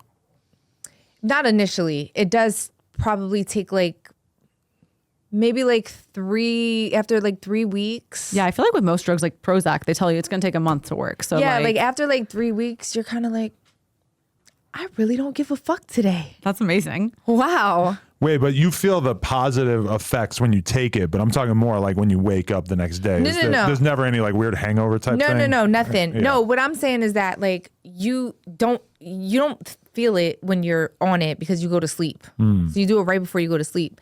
But that buildup for 3 weeks to a month is like within you. Yeah. You know what I mean? Sounds and so great. like after that time, you eventually wake up like a month later by doing it every night and being like, I was so depressed. I had so much anxiety. Like I was fucking feeling shitty about my life. And now I really don't give a fuck. Like ketamine is amazing. And you don't have to like do cycles of it or anything. You're just like, you can be done with it. And now you're just in a balanced place. I think you can do cycles of it. I had like a 3-month supply, And but then I was good. is there a party that wants to keep doing it, or you just stop at a certain point? Yeah, I don't have an addictive personality, so I don't like psychedelics and Yeah. shit. So, but I listened to my doctor. I was scared. I really was scared, but it helped me. So I highly suggest it. And the other day, Wiz, he gave me a mushroom gummy. I was happy. I was just like dancing all night and shit. It was like so much fun. Like I wasn't high though. I was just happy. A lot of people need to get out of their head one way or another. Like that's yeah, what we we're all have this realizing. like low level anxiety, especially like, I don't know. I feel like as I get older, I should have less social anxiety because I've had so many social experiences. But I mean, we're just in the house. So I feel like it does make sense. But when I went to a party the other day and I was like, I was a little nervous. She had a few drinks and I she did. shaked her big fat ass on me for hours and hours and hours. And she was having fun. She's It was hugging. the first time I'd been drunk in 3 years. Yes. And I was proud of you, seeing you just like really like acting like totally lighthearted, just having fun, just not giving a fuck about But anything. yeah, It was I great. forgot how to like I socialize sometimes. I get a little anxious. Yeah, I'm like extremely introverted. Yeah. So my persona is not introverted, but I'm actually very introverted. It's just crazy that this has been so helpful to you, and it's the same drug that, you know, hipster kids are doing in fucking loft apartments in downtown LA right now. And that I used to be around those kind of people, and I never really tried it. Like I think I might have snorted like a couple of key bumps of ketamine, but like never in a state where I could like actually judge and feel the effect, you know, like, but that's kind of crazy. And then they have the MDMA therapy too, which I have had crazy ass fucking experiences on Molly and ecstasy over the years, but like the idea of like taking like a very small amount of that and being able to like get a positive benefit from it is somewhat attractive. well, yeah, like they're obviously abusing it, right? Yeah. So like the doctor, they take your weight and everything. They make sure they compile it just for you. So And it's pure. Like you're they not put getting it all no together. street shit. You're getting it Yeah. from a pharmacist. They're gonna deliver it to the house. Like it's that. Right, definitely. But if you do the IV one, you'll get better faster. That's what he Get said. a little higher, get a little better. It's just like a heavier. And what would you say it's like meant to target? Just like having a little bit of depression or like sort of overall sadness, just helping you get your way into a better mentality in general? So my last relationship was like very mentally and psychologically abusive. And so what happens is that your chemicals, it's like highs and lows, right? It's like, I love you, but I cheat. And then I lied about something stupid, but then I want to, buy you a diamond necklace because you're everything to me. So you go like this all fucking day, right? It's like whiplash. And then, time goes by and you're just like, I fucking feel like I got beat the fuck up so terribly. Why do I feel like this? Why do I feel like I just don't want to be in this body anymore? Like there's something wrong. And that's what that type of abuse does to you. And you have to get your chemicals back on track. So you need like the vitamins, not the GNC vitamins. Like you really need to call a doctor and say, my chemicals are out of whack. I was like low key suicidal. It was pretty terrible. And I'm just being honest about this like on the show because I know there's a lot of women going through this right now, and I want them to know that they are not alone. Like it was really fucking terrible.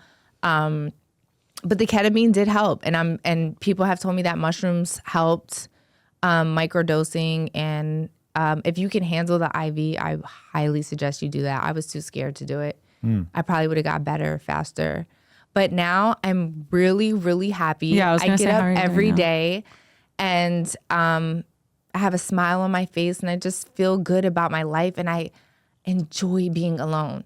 And I feel like people are like putting so much pressure on me. Like, why don't you have a boyfriend? Why don't you have a man? Why don't you do, oh, she don't want nobody or they don't want her. And it's like, I really just want to love my children and be by myself and just get to know Amber again and just do things that make me happy. Even if it's like what I was saying earlier.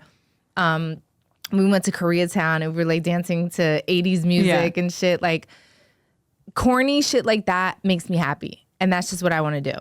I don't want to depend on anybody else to make me happy. I want to make myself happy. So that's where I'm at right now. I feel like some of the stress of just becoming an older woman doesn't exist in you because you already have the kids. And I feel like that pressure, like a lot of women sort of feel like up until you have kids is kind of like just the idea of this ticking biological clock and that you got to get this done at a certain point. But it's kind of cool to see you having just accepted, like, I already got kids, I'm good. Like, is there any part of you that would ever want to have more, or is it? No, I'm done. Yeah, and that's the thing. Like, I don't want to have more kids. I don't need a man. I really, even if I do meet a man, I would prefer that he has children, because, I'm not trying to give anybody any more kids. But yeah, so.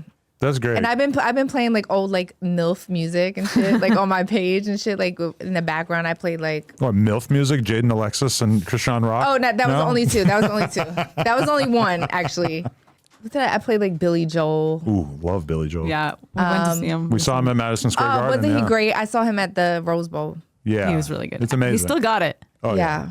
He was like such a hunk when I was a kid. My mom thought he was so hot when I was like, I have memories of my mom talking to him about like him like that when I was like 6. That's really funny. Yeah, he was like the dude at that time. Yeah. Okay, but the reason why I was talking about the not sucking dick anymore thing is because you went viral for saying that you would eat ass for Super Bowl tickets. It was a joke, obviously. Do you hope Taylor's there? I mean, I wanted to go when it was the Eagles. I don't know if the Eagles. I'm not anything about football. I just know about Taylor Swift. But okay, so that you're kind of putting yourself out there in the ass eater category. Is that something that you've actually done? No. Never? No, I never like went like no. What a capper! It really is like that though. No, I was like, I was like, whose ass do I got to eat to get Super Bowl tickets? But it was a joke. I was trying to Google how to buy Super Bowl tickets. No, I just thought that was kind of amazing because I would have not thought that I would have not literally ate ass for tickets. Like I'm not that girl. I'm actually I'm so square. I'm just like really not that girl. So. Damn. So even if you found the guy of your dreams that you're gonna spend the rest of your life with, and then you figure out at some point, oh, this guy has a full-on ass eating fetish, you're not doing it. Yeah, I would do it. Oh, okay.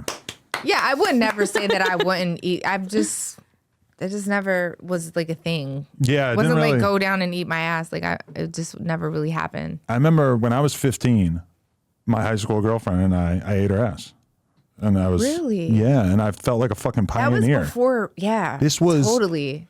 This is 1999. Yeah. Oh, there was no ass eating back then. I don't know where we even got this. Like where this. You were in what, ninth You grade? invented it. Yeah, like 8th, 9th grade, Yeah, something me like that. Yeah. And I just like, I don't know. Somehow we ended up doing that. And I just think it's so crazy when I look back on it. But at that time, nobody could have ever told me that men getting their asses eaten would become part of the public dialogue. Yeah. How do you guys like not get jealous of each other? Like Oh, some days I want to call out and make all the girls fuck him alone. I've done this so many times that I'm just like, I know how he is. He comes and he goes to his office and he smokes a blunt. He doesn't care. yeah. But he's jealous with me. So you can ask him that question. Yeah, it's a little different. But I don't know. I don't feel like I get that jealous with you. All things considered. Considering how most people are in their relationships where they're like really jealous. Well, what I meant to say is like I don't give him reasons to be jealous, but Right. like if the roles were reversed and I had the freedom to go shoot with other people all the time or whatever, I think he would be Okay, jealous. but I don't go shoot with other people. I only shoot around you. Well, yeah, I'm just saying like, you know what I'm saying? No, I know what you're saying. Okay. Yeah, we have a different. So what if she thing was going. like, what if she was like, can you stop? Can we like stop doing this? I say sure, yeah. For real? It would be a little weird to just sort of give up on the business that we started together while we're right in the middle of things. It'd be a but- multi-million-dollar question. Yeah, But it would be quite a sacrifice to be But like. I do okay. believe he would stop. But I don't know. We always talk about this because I think that if I have another baby, like I don't want to come back. Like I want to be done.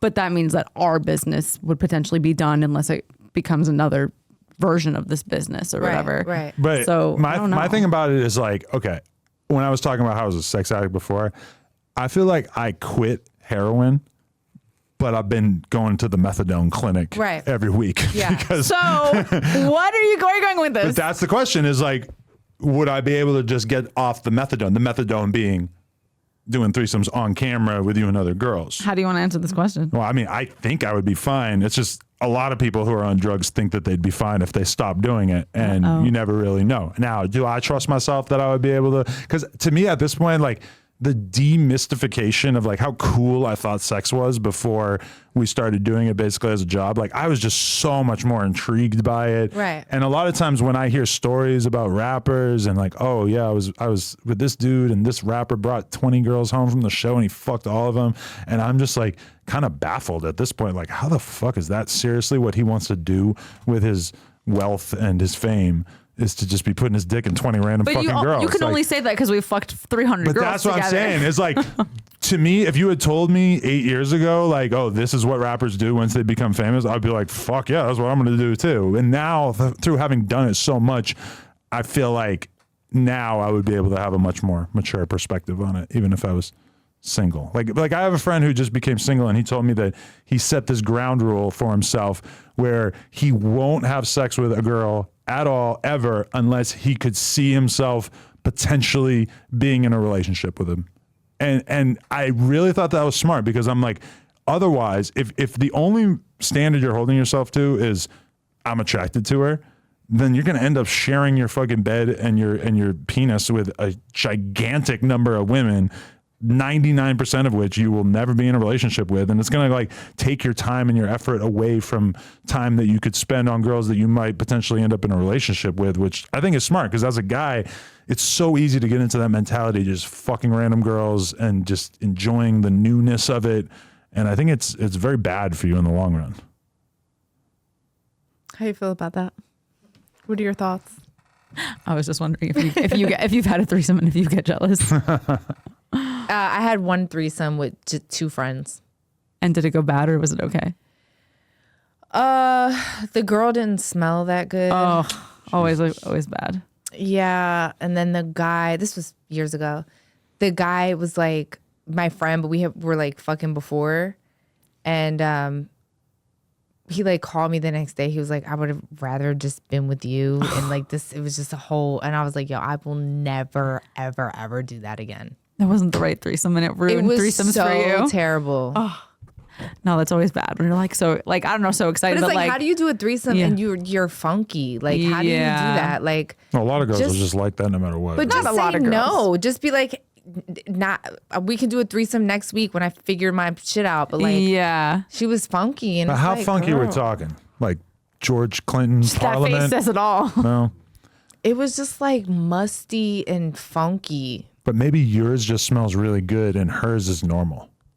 Like a normal human Vaginas odor. smell like vaginas. I know, but maybe BV she's got a smells- pristine one and this girl is just happening to There's be. no pristine. Vaginas smell like vaginas. And No, then there's pristine BV, ones. and then there's, there's It was disease, giving BV was on the way. yeah, It was like, wasn't BV, but it was like almost there. almost BV. If it's infection-ish, if it even reminds you of what in your head a yeast infection is like or whatever, then that's not good. It was terrible. Damn. It was terrible. And I was like, that was like 32 at the time. Wow. And I will never, ever, ever do that again. 8 years ago. If Okay. you want to have a threesome, you're like, okay, we're all taking a shower first. Let's go, guys. Yeah, but like, how do you walk into a threesome know. musty? Like, that's so rude. See, the girls, like, we all take this, like, we're going to go do our girly things break. We all go to the bathroom. We all brush our teeth. We all use mouthwash. We baby wipe every little crevice of our body. We douche. We, baby wipe again. But that is so unique. The average threesome is occurring after the club. So it is 3 in the morning. It is 4 in the morning. No, this girl had time. She had time. She's watching She has this right plenty of now, time. like, fuck. Yeah, she's a fucking bitch. But I think don't about like it. her 3 anymore. or 4 in the morning. A lot of people shower before work and then they go to the club without having showered again. So their last shower might have been at 8 in the morning. When you're drunk, you can't smell anything. No, but I'm with her though. It's like, okay, if you know you're walking into something or the potential of having sex, like bring the baby wipes if you feel like, okay, maybe I'm going to this guy's house. Like, let me just freshen up real quick. True. You know what I mean? Like, just be fucking prepared. You're a grown woman. Like, But I feel like you could go dance on the club for an hour and your pussy's musty as fuck. never. I'm not you, but other women. I would take a shower before every time we had sex for like the first 2 years of our relationship. I used to be like, What were you I'll hiding? be back. I used to go sit in the tub, wash myself, wash my armpits. And then I realized he never put in any effort. So I stopped. Damn, I missed that. I know. He's like, why are you acting like it's the prom? Let's go. I'm like, I'm sorry. I don't want to smell bad. Yeah. Well, I'm not one of those guys who has like a stinky vagina fetish, but Most I don't guys mind either. I don't think. no, some do. Well, okay, so there's a difference. There's like, okay, the weekend we just kind of laid in bed and fucked all day, and like that's like stinky if you like don't wash or whatever. But then there's like really like stinky, musty, gross You can't avoid it. Yeah. vagina that you can like smell through pants and shit. Yeah, you smell it on the other side of the room. Oh, You smell it even once they leave. That's Yeah, gross. there's some bad ones out there. But in all of our threesomes, it's only happened to us once where it was that bad. She had BV. I don't think she Basically, knew. yeah. I think she It was like inside and it came out. Yeah. It's the homegirl too, but Yeah. she had a bad day that day. I don't know. Happens, man. Yeah, There's a lot going on down there. you got to respect it. Okay. She tried to bring it up earlier, but I know she wants to know: are you a Swiftie? Oh yeah. I am.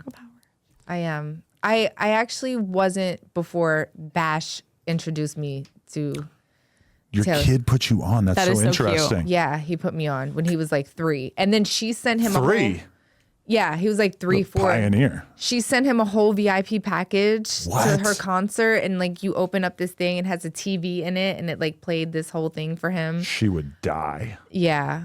And we That went, is so we cute. went to the concert. We had all VIP everything, and he met her, and we bought her flower. Well, he bought her flowers, and then we went backstage, and they took pictures. It was really cute. Oh my God, that is so cute. I had no idea. Yeah, he loved Taylor Swift. that is so cute. Because I had a weird experience with my nephews the other day where I mentioned Taylor Swift around them. I think I was wearing the Taylor Swift shirt when I saw them, and they're 10 and 8, I think. And and they go, why do you have a Taylor Swift shirt? We don't like her. And I asked my sister, I'm like, why do they not like Taylor Swift? That's so funny. And she's like, you got to understand that every girl in their class is obsessed with her. So they kind of She's have like to Barbie now. She's just naturally like- react to Taylor Swift by being like, nah, she sucks. Yeah, I get it. I get it. That's so cute, guys. Went to the show. I'm like dying for Parker to be old enough to go to the show with me because she's a big fan too. But we took her Yeah. to the movie. Yeah.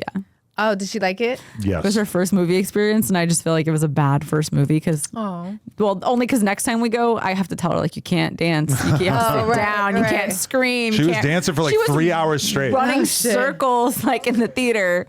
But And it was hilarious really for her cute. too, because all these other little girls who were like 10 or whatever, like 11, 12 years old, they're in the front of the movie theater dancing their asses off. And Parker wanted to go down there and dance with them. And we took her down there, and she's tiny compared to everybody else. And She was she's the just littlest so kid there, cute. yeah. boogieing in her pink translucent dress that you got her and stuff, and it was just so funny to see her hanging out with older kids. And but you know, they're like young enough that they're just kind of ignoring her and like just stepping around her and stuff while she's just like laying on the ground like watching Taylor Swift. It was such a strange experience, but I mean, she stuck out a movie for 3 hours. That to me was kind of amazing. It's because she was able to run around. Yeah. Right. Yeah. Did she have like a lot of play dates and stuff? We've done a few play dates, but she's in preschool like a few days a week, which at first I was like, oh, I don't want to send her because I want to keep her home with me because she's only so little, so long. But then now I send her part-time and she wants to go more. So now I almost feel like I'm depriving her, but she'll go to school soon enough and she'll be like, I want to stay home. Yeah, true. I want to skip school. I'm sick. Do your kids pull that on you? Oh yeah, Bash all the time. Really? Yeah, like when he was a little younger, he used to be like, Mom, I'm stuck in the bed. Like I'm stuck here. I cannot move. Like I'm literally stuck to the bed. And I'm like, you're not stuck to the bed. Get up. You can just tell if he's sick, right? Yeah, I'm like, come get up. Oh my God. I used to do that, like successfully convince my mom I was sick so I wouldn't have to go to school. And then she would come home 20 minutes later or half hour later and I'd be playing a video game. Right. And she'd be like, you're not sick. You're playing video games. I'd be like, no, I can play Mario Brothers while I'm sick. Like, and she just, I don't know. She still brings that up. Yeah, to this we all day. do it. You know what I tell Bash? I'm like, look, I know school is boring. I get it. I had to go through it. We all have to go through it. And you just got to do it because if you don't go, then they're going to come and lock me up for truancy. That's a really good point. Yeah. Take your ass to school. I'll go to jail if you don't go to school. So you got to just fucking go. That's the Just pass ultimate it. guilt trip. Yeah, just do it. I was thinking about telling her that because, okay, we're finally getting to the point where she's mimicking us enough that if we swear around her, she might repeat it. And usually she doesn't repeat it correctly. And we're wise enough. No, that Barbie song, Jaden, hello, motherfucker. She said it one time, and I was like, I have never played. Really? I have it on video. I was You like, guys don't let her curse. See, okay, she lets her kids curse. I don't. Yeah. So She's this not is even 3 yet. She's going to do it anyway. yeah. Okay, she's gonna do it anyway, but it's like there's a conversation that you have to be able to have with your kid, which is like, yes, it's not that crazy to say the word shit, but you're not allowed to say the word shit because you're 4 years old, 5 years old, whatever. And if you say shit at school, everyone's gonna think I'm a terrible parent because you're using this word. Like, this is not a word you're allowed to use. They're not gonna let their kids come over. At the age of 3, she's not gonna be able to understand that. So I feel like for now we have to just basically try to hide swear words from her, right? She's like, no, give them coffee. I Let them say fuck. Yeah, I personally believe in freedom of speech. So For small children. yes, I let my children have freedom of speech, and as long as they don't curse at adults or get an attitude like "fuck you, mom," like they would never say that to me. But like Bash would be like, "Mom's fucking kid at school, man." He was like, you know, and then he'll get into this whole story, and I'll just listen. Like, I don't say, yo, watch your mouth. Like, because he's telling me a story, I don't want to cut him off. Yeah. And like, Cool, mom. you know. But yeah, my 4-year-old curses all the time, but they both do not curse at school. Right. Because I told them there's a time and place for everything. Yeah. You don't be disrespectful. You don't curse at school. You know, you can curse at home or if you're telling me a story, and always be respectful to mommy and daddy.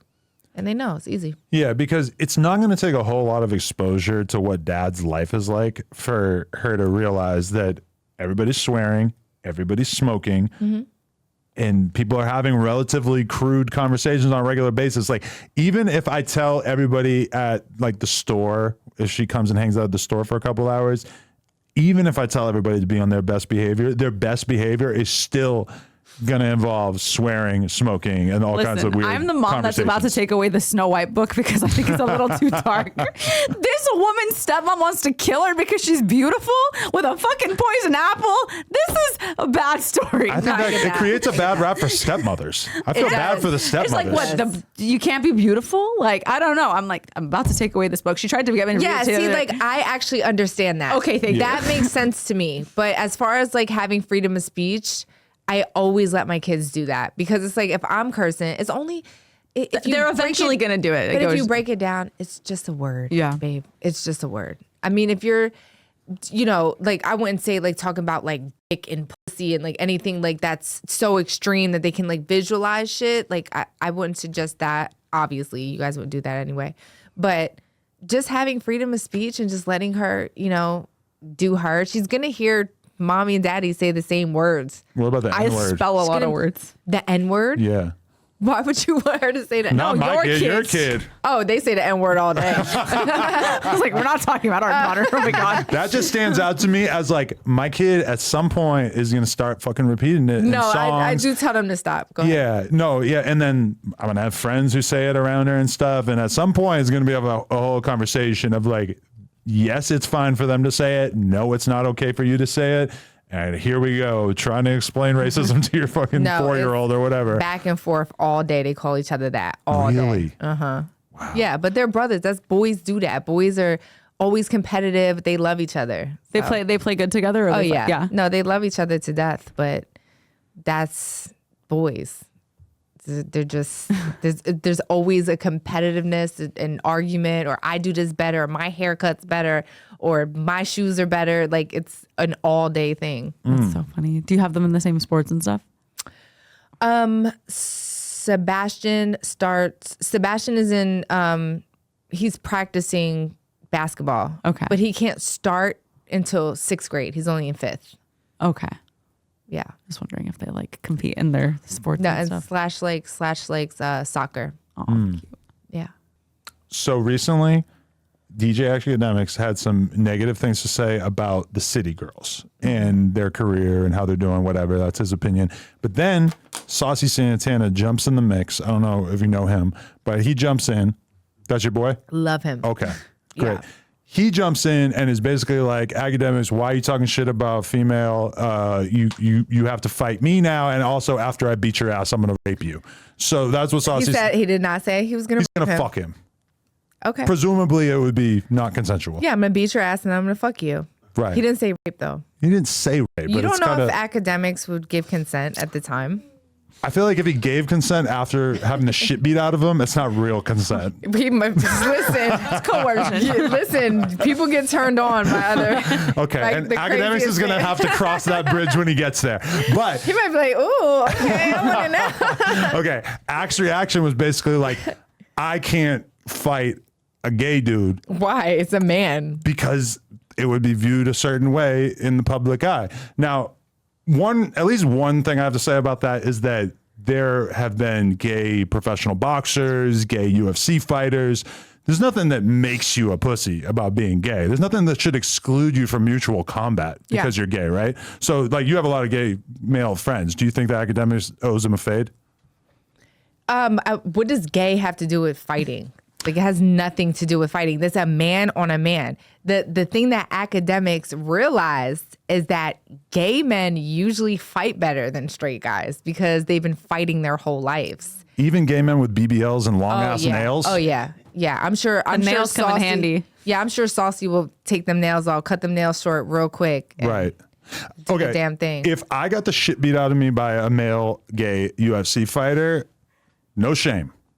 I will take that. Okay, we fought. I lost. Whatever. If I lose a fight to a guy with a BBL and long ass nails, That's why Akademiks don't want to fight him because Saucy Santana looks like he would beat the shit out of Akademiks. well, I'm not even saying that. I'm just saying more so like once you get a BBL and you have those long ass nails, you are more like a woman than a man to me. Like you've done enough modifications that I don't know if I can really like fight you in good. But why? Because Akademiks would probably be the first person to be like, you know, I don't care how feminine you look, you still a man. So that's a man. Period. That's a man. That's a man that's standing up for his girlfriend, and Akademiks needs to run that fade. Damn. You can't put it off on somebody else. That's not his fight. Like if I have beef with her, she can't just get her friend to fight me. It's like I don't have no feelings towards you. I don't even know you. I have beef with her. So like you can't just put somebody else on me. That's weird. But if I have beef with you, I could get her to fight you. Yeah, but I'm a woman and you're a man. They're both men. Different types though. A gay man is not a woman. Yeah, but that's like saying, okay, Different subcategories of I men. can't fight a girl because she's a lesbian. The fuck? Doesn't work. Yeah, that does sound crazy. It's like I don't know. I guess you know what it is. It's like he's taking the rule of like He got scared. You can hit me, and I'm not going to hit you back. Yeah. If any woman hits me, unless she's fucking Ronda Rousey, I'm not hitting her back. And if a gay guy, like guys are kind of taking that rule and putting that on homosexual men as well. Akademiks is publicly saying that Saucy Santana is too feminine to fight. I think he feels like the social consequences of him fighting a gay man, like he might, be blacklisted from society if he. Come on, stop. But he might also be scared of the eventual rape that he was promised. I mean, it was not rape. Okay. It was not rape. Let's be clear. I think Saucy said that obviously as an intimidation tactic, Let him know how far this could go. But yeah, they're still men. Like Saucy is his pronouns are he, him, like he's a guy. I actually looked it up. They are the same height. Yeah. So they might actually be like a pretty good fight. Yeah, and probably around the same build too. And I was confused why Ak was crying about the idea of not like, did you see that clip? I saw, I didn't Was quite actually get crying?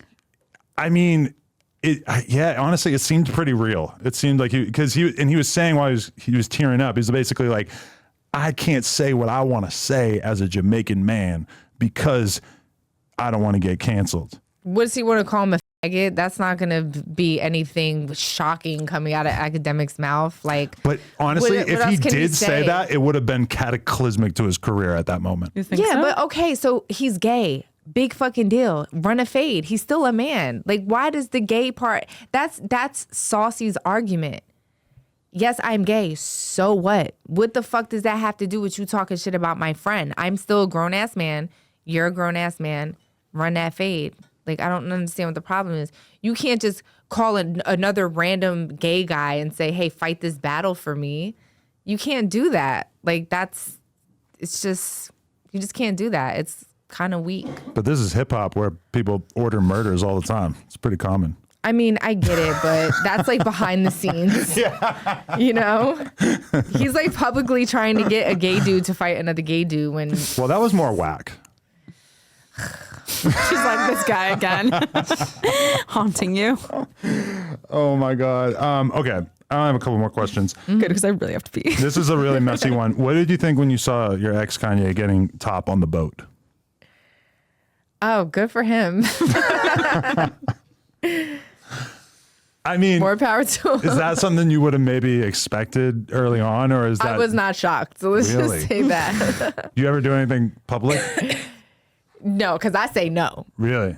Yeah, you're not getting me to give head on a boat and with the whole back open. I'm not doing that. Paparazzi everywhere. Yeah, I'm not that girl. Yeah. Like, we like maybe a dressing room at like a department store, like some little fun like that, but it's gonna have like a door or like a curtain or so. I'm not that girl to do it out in public like that. It's weird because it's basically like two options. Is that one, you're a total idiot that thought you were going to be able to get away with this, or B, you are actually a genius and you knew that this would be like a really viral story that would be all up in the media and stuff. Now, I tend to give Kanye genius status, so it's like I kind of have to, because it's also like there's all this paparazzi there. Like it can't be a total accident. Well, it was right? Italy. There's so much paparazzi in Italy. Is there? Okay. Yes. Yeah, all over Europe, just paparazzi everywhere. Someone always taking a picture. So yeah, I think that he did it and he just don't give a fuck. Yeah, I don't think he has a lot of fucks. Yeah, I just don't think he cares. He's just like, fuck, I'm gonna get headed right here on the boat with my ass out, and he don't care. Right. Yeah. It's still kind of mystifying, but yeah. Yeah. Oh yeah. Okay. I want to ask about this too. Did you ever get an update on the friend of yours that you did the intervention for? She like flew back to Philly to confront her friend who's all fucked up on crack and shit. And then her presumably abusive boyfriend showed up and like basically like got her in the car and drove her ass out of there in front of the whole camera crew and everything. It was pretty crazy.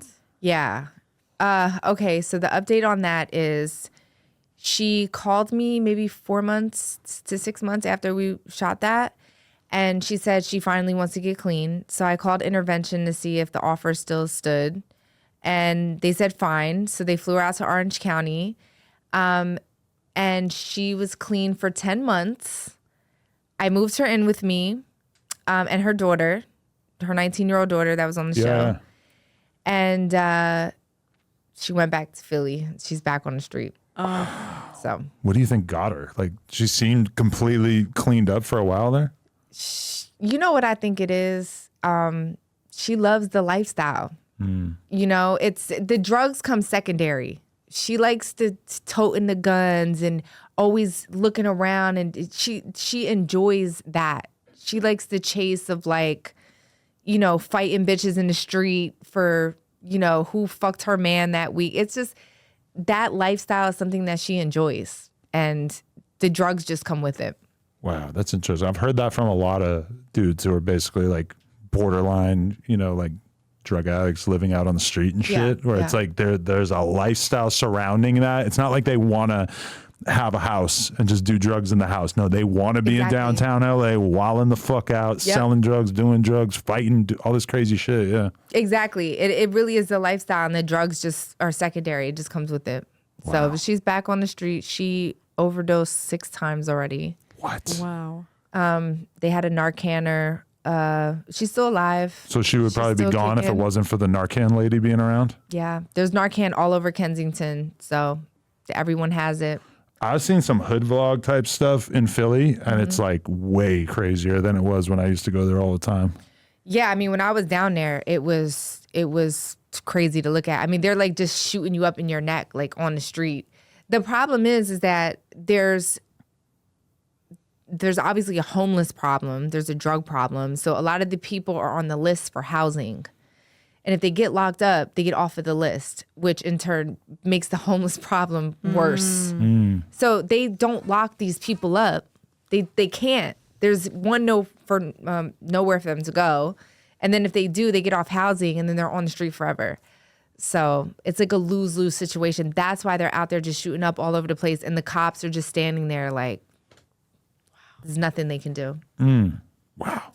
That's crazy. Yeah, she's doing bad. Was that originally your idea, or like did you reach out to intervention? Like, I have this friend and I feel like maybe you guys could help me make this happen.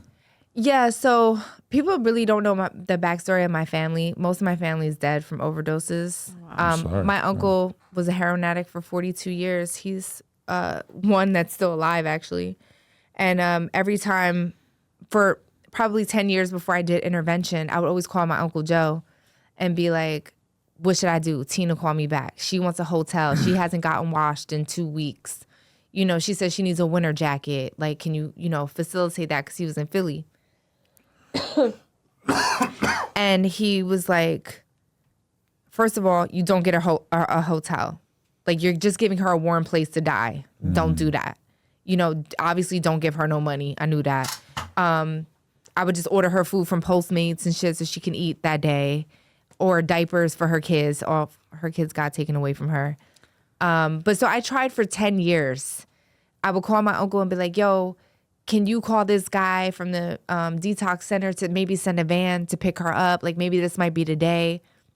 She wouldn't show up. So eventually I was like, you know what? I'm going to call intervention. And this is going to be the last thing I do before I wash my hands, because I have children now and I got to focus on my kids. So I called intervention. They took the show, the 10 months, and then she went back. And she just hit me the other day and she was like, I'm really down bad. Like, can you send me a couple dollars? And I was like, Tina, I'm sorry. I washed my hands. I've done everything that I could possibly do. There's nothing left for me to do, babe. So good luck. Take care. I love you. I wish you the best. But she has to hit rock bottom again. There's nothing else that I can do for her. But after all you did before, does it feel like if she hits rock bottom again that you won't really trust it? That you'll be like, this is the same shit I dealt with before? Yeah. Again, she likes the lifestyle more than the drugs. The drugs, she can quit the drugs. She wants to be with the drug dealers, fucking them, with the guns, and she likes that shit. Her mom was on crack. Her mom died from an overdose. So that's the neighborhood I grew up in. Just, everyone dying around us from drugs, and my aunt died in 2009 from drugs, and my grandma, everyone's gone. So Wow. It's terrible. I don't really usually talk about that publicly because people are like, fuck, but. Kind of puts into context what you were doing in that video clip, though, is that like you don't have that many people left to save, but you wanted to. And she's like your Do friend right from by high her. school or something? Kindergarten. Wow. Yeah. So yeah, everyone else I loved is gone, including her mom. I loved her mom too. I went to her funeral in 2009. And then a lot of my friends died too. So, I tried, but. And you never tried it ever when you were growing up? Well, I think that's why I never, I don't even smoke weed. Yeah. So I think that's why, like, even with the ketamine story, it was like. Felt like a slippery slope. Yeah. Well, I just, you hear ketamine as a street drug. Yeah, and he's yeah. like, no, don't worry. So I did my ketamine and I got off. But that's why I've never done drugs in my life, because I've watched too many people go. And then crazy, my other uncle, he did 30 years in prison for murder. This is my mom's brother's. He did 30 years in prison for murder, got out, overdosed. He was a vegetable for 10 years. Because of the overdose, he didn't die. For 10 years in a nursing home. He couldn't fucking move. He went blind and everything. And then died 10 years later. But like almost immediately after he got out of prison? Yeah. What the fuck? I can't believe they even kept him alive for 10 years. Don't they usually pull the plug at some point? There was no plug. That's what I'm saying. There was no plug. So he overdosed. He survived. Oh. And he was paralyzed and blind from the overdose. Wow. But there was nothing to unplug him. He had to just live until he died. Wow. That's terrible. Yeah. You've been through some shit. Yeah. So I guess like. I know. I was like, maybe I should write a book, but it's just depressing.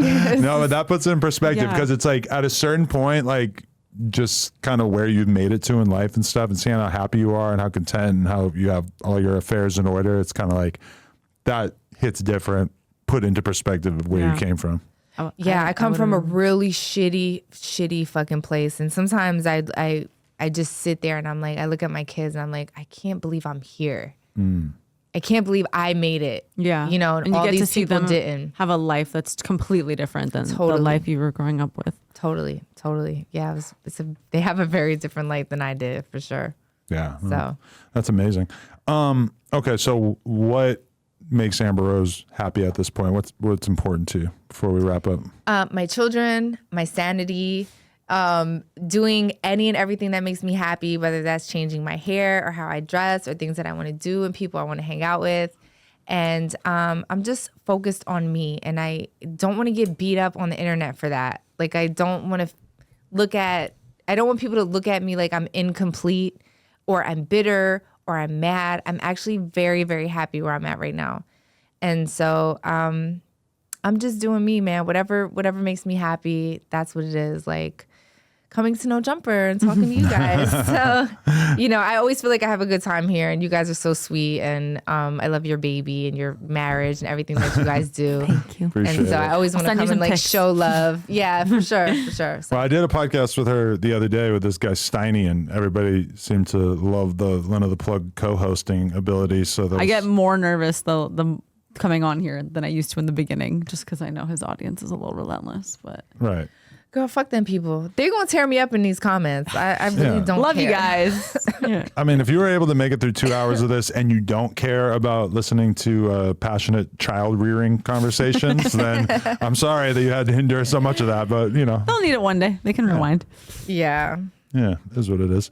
Okay, thank you very much, Lena. Thank you. Thank you for you. coming. Amber, Thanks, thank you again for your guys. time. Appreciate it so much. Absolutely. Everybody, go follow my girl, follow this girl, follow Oh wait, all and the my girls. podcast. My podcast is coming out, The Amber Rose Show, on Spotify, and I also have my own YouTube channel. This week, This yes. week, wow. This week, my own YouTube, and I'm cooking with the kids, and we're going out to eat together, and we're doing fun stuff like being a mom. It's like a whole I have to watch and learn. vlog situation. Are you going to mostly be interviewing people on the podcast or having guests? Yeah, or? so this week I have Neil deGrasse Tyson, Wow. and I have Lucian Greaves. Do you know Right. Lucian Greaves? Who's that? He's the head of the Satanic Temple. No, okay. I'm obsessed with him. I was thinking of Lucien Grange, the music executive, which is very different. It's very close. Wait, he's the No. head of the Satanic Temple? Yes. I feel like I should know about this sort of thing, but okay. Are you like? Did you ever look into like Satanism? Yeah, that was kind of what got me into atheism. Was somebody gave me the Satanic Bible, and that sort of led me to realize, like, well, maybe I don't believe in this shit, but I definitely don't believe in God either. Yeah, me either. Yeah. Yeah, I'm an atheist. No, I like that. And she's praised atheist men, which we need that look in the culture because a lot of people talk about atheists in hip hop like you're a fucking AIDS victim or something. Yeah, they think you're Yeah. like you worship the devil. Yeah. You like. I know. like it's a terrible thing to be. I'm like, no, trust me, it's great over here. It's so great. If everyone was an atheist, I mean, it would just be. We'd have a lot less wars. Yeah. Do you wear the atheist title at this point in your life, or? I mean, I feel like no one really asks me about religion. Well, I guess they do when they're like, how could you do this? And God and parenting and whatever, all that kind of stuff. And then when I say I'm an atheist, they kind of just like, oh, that makes a lot of sense, which I don't think it really I get does. it. Cause like you don't need religion to have a moral code. Like you could just be don't. moral without it. But I guess I'm just not really put in a lot of situations where I'm talking about it. But I feel like there's a big like Christian push going on in the younger generation in a way. Like I feel like I keep coming across people on Instagram who I didn't expect to be religious, and all of a sudden their whole page is like really religious, and like, and that's fine if they're happy. But I was just like pretty shocked by that. Yeah, I got over that when I was like 13, but here we are. Yeah. So tune in when I do. When I Yeah, that'll be interview interesting. Lucien Greaves. No, I got to do my Googles. I got to find out about this Lucien guy. Yeah. Sounds- So, but you go ahead. Close to Lucifer, I was just gonna say. Yeah, Well, well, yeah, I was thinking of that That's too. like his fake. That's And like his Graves. fake name. Yeah, okay, it's got to be a fake name. Okay, Yeah, that's yeah. his. That makes That's his sense. satanic name. Okay. Okay. For sure. I was gonna say. So you were looking at the Anton LaVey, like the Yes. old satanic Bible. Yeah. Which is, it's got some good stuff in it, but it's got a little bit too much magic in it for me. People are gonna use this clip to make a video But you know they're about trolling. you You think as that- a Satanist. Yeah, Yeah, they're literally just trolling. It's like this it's is like very much pre-trolling as a word. But it is because they came out in like 69 Yeah, or yeah. something like that. But the Satanic Temple is more like political, so it's like freedom of religion. Oh, okay, that's interesting. Yeah, so they're like, if you're gonna have "In God We Trust," you should have the Baphomet up there too, and then you should have, yeah. My kid calls it the goat That is the Baphomet. or the cow. I think I used to tell her. Yeah. Yeah. I have to answer that all the time. Like, why do you like all these satanic symbols and shit? I'm just like, it's really just a symbol of the fact that I don't fuck with the shit that you fuck with. Yeah, exactly. Upside down cross is just making it clear that I'm not into the thing that you're into. Not you, but Yeah. hypothetical. person. Same. Yeah. I'm really obsessed with it, and I think Lucien Greaves is doing a great thing. And so there'll be a lot of ignorant people that don't want to look into it, but they should. It's actually it's freedom of religion, and I like that. Wow. Okay, that's great. Yeah, and I would like to watch you with Neil deGrasse Tyson because he is anti-alien, which I agree with. So Is he? yeah, he doesn't believe that they visited us. Interesting. Which I still certainly have more to learn on that topic, but I tend to agree with him that we live in the age of the smartphone, and nobody's shown me a photo or a video that I find convincing. You don't think the Men in Black like covered it up? What if they're wearing invisibility cloaks and we just can't see them? Read too much Harry Potter. Okay. Read enough Harry Potter. All right. Thank you so much, Amber. I appreciate Thank you. Thanks, Lena, guys. go urinate. I have to pee so much. No Jumper, coolest podcast in the world. Check us out on YouTube, TikTok, Patreon, etc. Like, comment, and subscribe. NoJumper.com if you want to support. Ow.